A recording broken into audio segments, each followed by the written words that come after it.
बुलाने का मकसद आज तलाशात थी जो कौम के हवाले से थी, और वो जो गुज़िश्ता तकरीबन 1 साल से हमारे ऊपर हुक्मरान मुसल्लत है, जिनको रजीम चेंज के नाम पर पाकिस्तान के अंदर लॉन्च किया गया, और जो इस वादे के ऊपर आए थे पाकिस्तान के अंदर कि हम अपने कपड़े बेचकर कौम को सहूलतें फराहम करेंगे, उन्होंने अपने कपड़े क्या बेच रहे थे बल्कि कौम को जो फितरी लिबास पहनाया गया यानी कि मांस और गोश्त वो भी नोचना शुरू कर दिया है। और जिनके दावे बुलंदोबांग थे कि इसहाक डार साहब पाकिस्तान में आएंगे और पाकिस्तान की मईशत इस रो में बहना शुरू हो जाएगी कि यहाँ हर कोई खुशहाल हो जाएगा, यहाँ 2 वक्त की रोटी लोगों को आसान हो जाएगी, गरीब खुशहाल हो जाएगा, लेकिन गरीब की बदहाली और ज़बूहाली इस नहद तक जा पहुँची है कि वो जमात जो एक दीनी अकायद और दीनी इक़्तिदार के हवाले से अपना मौक़िफ़ रखती है, उसके ज़िम्मेदारान ने भी जब कौम का हाल देखा और इस नहज पर देखा तो उन्होंने भी ये फ़ैसला किया कि हम अपनी कौम के साथ खड़े हों, नहीं तो ये कौम जिसमें बहुत सारा दम खम था उसको भूख से मार दिया जाएगा। और अगरचे वो जमहूरियत के नाम पर मार दिया जाए और अगरचे वो मफामत के नाम पर, लेकिन दो सारी चीज़ें कौम को बिलाखिर भूख फराहम कर रही हैं। और इस वक्त जितने भी आंकड़े लाए जाएं यानी कि मिलाए जाएं, आंकड़े मिलाए जाएं और जितने भी इशारे ऊपर नीचे किए जाएं, बिलाखिर नतीजा यही है कि कौम को 2 वक्त की रोटी बहुत मुश्किल है और उनका गुज़र-औक़ात बहुत मुश्किल है। बल्कि कल जो एक कौम के सर पर आफत और बला नाजिल कर दी गई है, जो पिछले 2 दिनों में मिनी बजट के नाम पर जो रहती सहती कसर थी वो भी निकाल दी गई है, और कौम जो आखिरी सांसें ले रही थी बल्कि उनकी अब कफन भी नोचने वाली बात है। और इसहाक डार साहब ने कह दिया है कि अब जो मर गए हैं उनके ऊपर भी ये तो कफन उतारने वाली बात है। यानी कफन चोर हकीकत में अगर कोई आज के दौर में देखे तो वो हमारे वज़ीर ख़जाना साहब हैं, जिन्होंने इतना अजीब बात की है कि मरे हुओं को भी सुकून नहीं। पिछले तो कहते थे कि कब्र में सुकून है, इन्होंने आकर कह दिया कि कब्र में भी सुकून नहीं है। और ये इनकी माशी पॉलिसी है कि उन्होंने बजाय अपने शाही प्रोटोकॉल और अखराजात कम करने के, बजाय के सरकारी एहलकारों की जनाब मराहत कम करने के, बजाय के अशराफिया के ऊपर कोई जनाब बोझ डालने के, उन्होंने आसान सा काम ढूंढा है कि वो बिजली, तेल और गैस की कीमतें बढ़ाकर कौम का वो भी निचोड़ लें जो बाकी कतरे खून के जिस्म में बाकी है। तो ये बहुत सारी तवील एक दास्तान है। उसमें सिर्फ आज का नहीं, पाकिस्तान की उम्र तकरीबन 75 साल मुकम्मल हो चुकी है, 76वें साल में दाखिल है और वो भी कुछ माह तक मुकम्मल होने वाली है। 75.5 साल का पाकिस्तान जो है वो आज 23वीं मरतबा IMF के दरवाजे पर फिर खड़ा है, और पाकिस्तान के कर्जे जो पिछले 1 साल में 23% बढ़ चुके हैं, और तकरीबन आज की जंग अखबार की रिपोर्ट के मुताबिक तकरीबन पाकिस्तान 50,996 अरब तक मकरूज हो चुका है। और अंदरूनी और बैरूनी जो वाजिबात हैं, कर्ज हैं, वो एक अलहदा है। और महंगाई जो थी वो 12.3% थी पिछले साल, और जो अब बढ़कर 25.3 पे, ये सारे इशारे हैं जिनको हम हुकूमत मिलाए, अपोजिशन मिलाए, कोई भी मिलाए और दुनिया का सबसे बेहतरीन इकोनॉमिस्ट भी मिलाए, लेकिन आखिर बात यह है कि पाकिस्तान का गरीब, पाकिस्तान के मुतवस्सित तबके और सारे तबके पाकिस्तान के इस वक्त महंगाई की सूरत में उलझ चुके हैं। और बेयकीनी की सूरत हाल ये है कि आज पाकिस्तान की मंडियाँ हों, पाकिस्तान के कारोबार हों, तिजारती मराकज़ हों, हर कोई परेशान है कि किसी भी चीज़ को इस्तेहकाम नहीं है। रात 12 बजे तक हमें भी इस वक्त इसलिए जागना पड़ता है, रात 1 बजे तक, ना जाने रात 12-1 बजे के बाद क्या ऐलान हो जाएगा।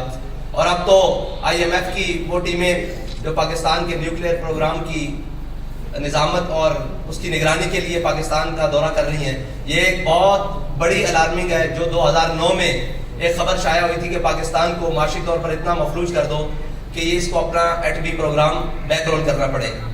बहुत सारी अखबारात की वो कटिंग्स मौजूद हैं आज भी, लेकिन पाकिस्तान को बिलाखिर इन नाहल और इन नाहंजार जिम्मेदारों, हुक्मरानों पै दर पै, और जिनको 30 साल तजर्बाकार और अहल साबित करने के लिए बाहर से भी बुलाया गया, और कौम के जितने पंजाबी में एक बात करें छतरे बकरे थे, उन सबको एक जगह पर इकट्ठा करके कहा गया कि ये कौम को जनाब बड़ा रिलीफ देंगे।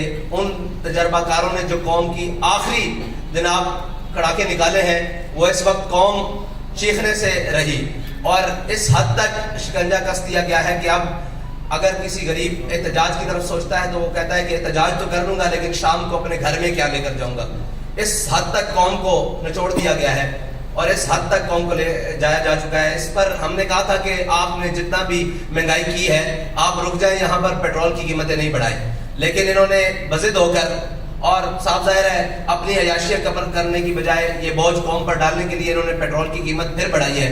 اور اس میں ہمارا اعلان یہ ہے کہ ہم آپ کو پھر 72 گھنٹے کا الٹیمیٹم دے رہے ہیں اور ہمارا یہ آپ سے مطالبہ ہے فی الحال کہ آپ یہ پیٹرول کی دی ہوئی قیمتیں واپس لیں, ورنہ 72 گھنٹے بعد ہم وہ اعلان کرنے پر مجبور ہو جائیں گے جس کے لیے تحریک لبیک پہلے بھی جانی جاتی ہے. تو ہمارا انشاءاللہ وہ اعلان بھی 72 گھنٹوں بعد آ جائے گا, اس کے لیے میڈیا کی ضرورت نہیں پڑے گی, ہم انشاءاللہ اعلان کر دیں گے. آج اس لیے بلایا گیا ہے کہ ہو سکتا ہے بعد میں یہ کہیں کہ جی ہمیں وقت دیا جاتا, ہمیں یہ کیا جاتا. آپ کو 72 گھنٹے کا حکومت پاکستان کو تحریک لبیک پاکستان الٹیمیٹم دیتی ہے کہ 72 گھنٹے کے اندر یہ قیمتیں جو تھیں وہ 14 فروری کی رات تک واپس لے کر آئی جائیں, یعنی کہ 250 روپے پیٹرول, یہ جو 22 روپے قیمت بڑھائی گئی ہے. اور عالمی منڈی میں بھی تیل کی قیمتوں میں استحکام آیا ہے, لیکن پاکستان کی ان انجار اور جو بظاہر تجربہ کار ٹیم ہے اس نے پاکستان کے وہ سارے معاملات, اور لوگ کہتے ہیں جی کہ خریدا ہوا مہنگا ہے, تو اگر خریدا ہوا مہنگا ہے تو آپ حکمران کس بات کے ہیں, آپ کو حکومت کس بات کی دی گئی ہے اگر آپ ریلیف نہیں دے سکتے. اور اگر آپ ریلیف نہیں دے سکتے تو یہ قوم کی جان چھوڑے. اور ہم تو انتظار کرتے رہے کہ شاید کسی کو اپنے اقتدار کے علاوہ قوم کا بھی خیال آئے, لیکن کچھ جیل کی جانب چل پڑے اور کچھ جناب قوم کے کپڑے اتارنے کی جانب چل پڑے اور قوم کو نوچنے کی جانب چل پڑے. اس لیے تحریک لبیک پاکستان نے فیصلہ کیا ہے کہ وہ میدان عمل میں رہ کر قوم کے ساتھ انشاءاللہ کھڑی ہوئی. سال بھائی اگر 72 گھنٹے کا آپ نے فنانس منسٹر کو جو وقت دیا ہے, اب اگر نہیں ہوتا تو کیا پھر آپ کوئی نیا مارچ کرنے جا رہے ہیں یا کوئی تھریٹ آئی؟ جی نہیں, یہ تھریٹ نہیں ہے, ہم نے الٹیمیٹم دیا ہے. اس کے بعد تحریک لبیک اپنا احتجاج بھی ریکارڈ کروائے گی اور اپنا جو بھی اس کا اگلا لائے عمل ہے وہ اعلان کر دیا جائے گا. اس میں یہ ہے کہ ہم اپنے کارکنان سے کہتے ہیں کہ آپ قوم کے پاس جائیں اور ان کو بتائیں کہ یہ آپ کے مفاد کے لیے تحریک لبیک پاکستان نے اتنا بڑا قدم لیا ہے اور آپ ساتھ کھڑے ہوں. اور ہر شخص کے پاس, تاجر, کسان اور ہر تنظیموں کے پاس جائیں اور ان جا کر بتائیں کہ جو بھی تحریک لبیک کی کال ہو آپ اس کے اوپر لبیک ہے. سبحان اللہ. سر سے یہ بتائیں کہ نیتی لائن آپ نے بتا دیا کہ آپ کیا کرنے جا رہے ہیں, کیا اس طرح کے موٹر ویز کا قومی شاہراہ بند کریں گے یا کوئی اور اس طرح کا لائن بنا ہے؟ نہیں, ہم ہر وہ کام کریں گے جس سے قوم کو فائدہ حاصل ہو. سر ہم آپ کے پاس خبر لینے آئے ہیں, تھوڑا سا اشارہ تو بتائیں نا. جی آپ کو خبر دے کر جا رہے ہیں کہ 72 گھنٹے بعد آپ کو بہت بڑی خبر ملے گی. اور کوئی سوال؟ سعد بھائی, کیا آپ سمجھتے ہیں کہ موجودہ ملکی حالات میں جو اکانومی کی سچویشن ہے, ان حالات میں پیٹرول مہنگا نہیں کرنا چاہیے تھا گورنمنٹ کو؟ آپ کو لگتا ہے اس کے علاوہ گورنمنٹ کے پاس کوئی آپشن نہیں تھی, کوئی ایم آئی سے ڈیل بھی نہیں ہو سکتی؟ میں نے آپ کو قوم کے پاس, حکومت کے پاس کافی سارے آپشن موجود تھے, صرف پیٹرول, بجلی اور نام کے گیس مہنگا کرنا یہ آپشن نہیں تھا. آپشن موجود ہے کہ کم از کم پاکستانی جو حکومت ہے اس کے پاس 1.25 لاکھ کے قریب گاڑیاں ہیں جو استعمال ہوتی ہیں, اور ہر گاڑی کا جو ڈیلی کا پیٹرول ہے وہ 50 لیٹر سے اوپر استعمال کنزمپشن ہے. تو یہ اگر اپنی شاید خرچیاں کم کر دیں اور مریم نواز صاحبہ کو اگر ڈپٹی وزیر اعظم کا پروٹوکول ختم کر کے 1-2 گاڑیوں پر گزارا کرنے پر کر دیا جائے تو قوم کی بہت ساری بچت ہو سکتی ہے. سعد بھائی ایک میرا سوال ہے کہ 10 مہینے ہو گئے اس گورنمنٹ کو, اور جس طرح پیٹرول انہوں نے آپ کے ساتھ بھی بڑھایا تھا اس وقت آپ نے پروٹیسٹ نہیں کیا, کوئی اعلان نہیں کیا, نمبر 1. نمبر 2, اب یہ جو آپ 72 گھنٹے کا ٹائم دے رہے ہیں اس کے بعد کیا پورے پاکستان کے روڈ بلاک کر دیے جائیں گے اگر آپ کی بات نہیں مانی جاتی؟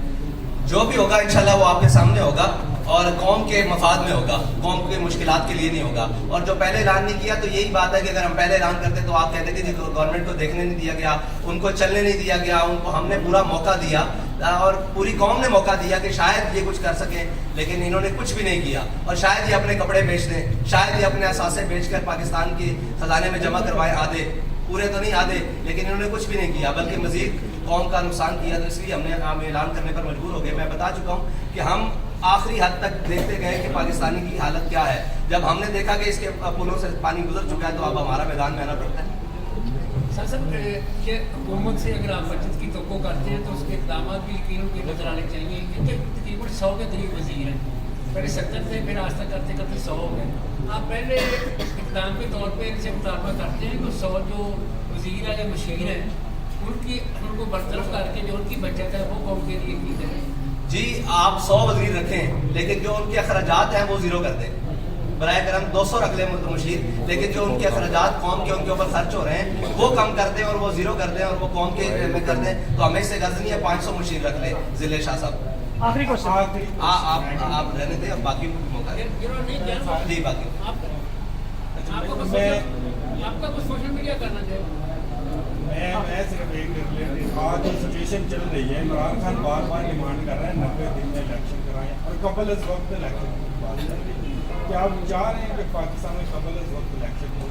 भाई पाकिस्तान में इलेक्शन वक्त पर होने चाहिए, ये हम पहले बार बार ऐलान कर चुके हैं। पाकिस्तान में इलेक्शन वक्त पर होने चाहिए, लेकिन उस वक्त पर नहीं जब तक कोई पाकिस्तानी जिंदा ही ना बचे और सारे गरीब पाकिस्तानी मर जाए। ये हम कह रहे हैं कि पाकिस्तान के इलेक्शन वक्त पर होने चाहिए, लेकिन गरीब को जिंदा रहने के लिए मौका देना चाहिए, तब तक ही नहीं। बहुत शुक्रिया।